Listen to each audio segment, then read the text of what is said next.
Hey y'all, Ashton here with eXp Realty. In this video, I'm going to break down how to do month-to-month rentals.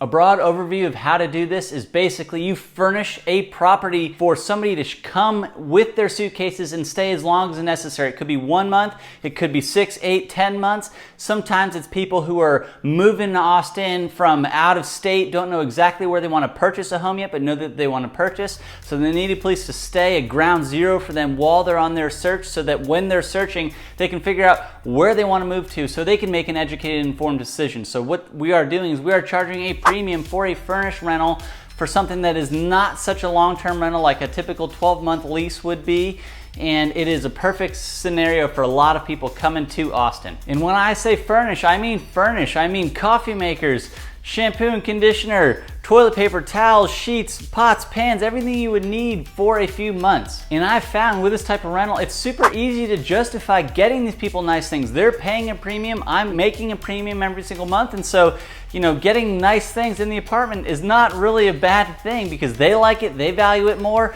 and it lasts longer. And we've found that the hardest part about this type of rental is actually initially getting it ready to rent. Fully furnishing a unit, finding all these different things to put in the unit, make it nice, get the photos done. All that work on the front end dramatically pays off, but it's a big thing for a lot of people to take on mentally. We will be finding renters more often. What we try to do is we try to minimize the amount of vacancy that we have. So when one person's moving out, we try to have another person already lined up to move in days after that person moves out. There is a little bit of extra cleaning compared to a long-term rental because after each person moves out, you need to have the place deep cleaned, especially with COVID and everything going on. People want to make sure that this place is as clean as it can possibly be. So Clorox is your friend. And another question people have is, where do I purchase such a house? In my opinion, I think it's the suburbs. People are trying to get out of the city and want to move out to the suburbs, don't necessarily know where they want to live yet, or they got kids in school or whatever. And so out in the suburbs somewhere is a good place for something like this, and it complies with most of the HOA and city guidelines as far as no short-term rentals. Because it's longer than 28 days, it is typically allowed no matter where you are unless you're in a specific HOA that says otherwise. And when you're determining what price to charge for this service, look at who your competition is. I don't know who's my competition for a month-to-month furnished rental, like an extended stay hotel or a hotel or whatever, or an Airbnb. Imagine the cost of staying at a hotel for 3 months or an Airbnb for 3 months. And even the fees alone are astronomical on Airbnb, something like that. And so doing this type of month-to-month rental, we can come in just kind of below where everybody else is charging or where our competition is charging and keep our vacancy low. Another big question for this type of real estate is, are you managing it yourself, which you can do, or are you hiring a realtor to do this? Most realtors have no clue how to do this, have no interest in doing this because the lease terms are so small. You know, vetting applicants, showing the place, writing leases, getting them moved in, inventorying condition forms and all that stuff for a short amount of time and then doing it again in a few months. Most realtors have no interest in this. So if you want to hire somebody to do this, you need someone who's going to be specialized doing this. My wife and I do this, are starting to do this for other people because we're doing it for ourselves already.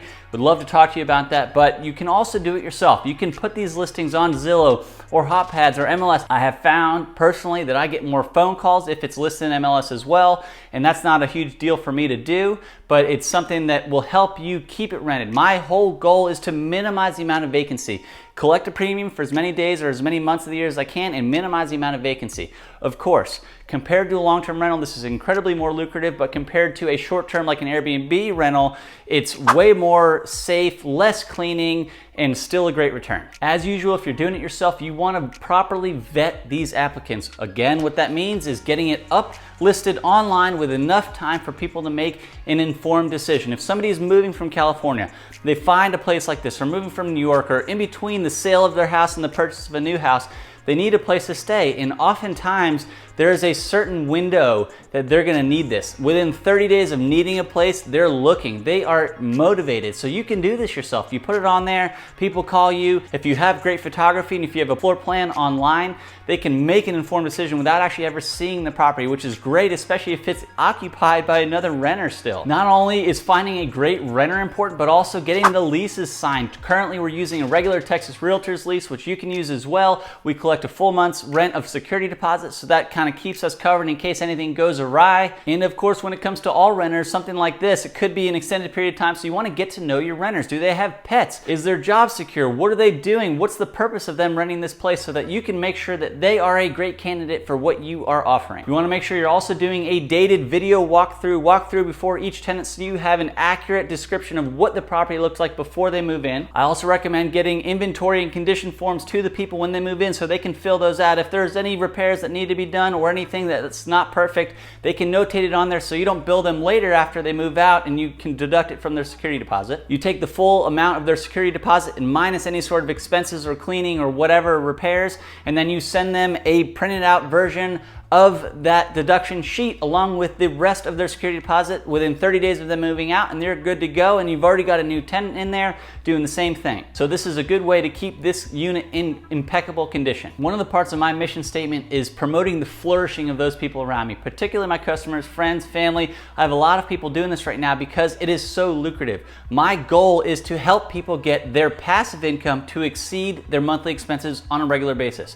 When our passive income exceeds our monthly expenses, it frees us up to think a little bit more of what do we actually want to do? Am I doing a job that I hate? Most people are. And so when their passive income is greater than their monthly expenses, they're actually able to embrace who they are destined to be, to become better versions, more flourishing versions of themselves. Me doing this whole service for my customers is just something that promote you to be better versions of yourself. I hope you found this video helpful. Again, my name is Ashton with eXp Realty. If you have any questions at all, I'd love to help anybody you know buy or sell anything in the greater Austin area. Thank you so much. God bless and have a great day.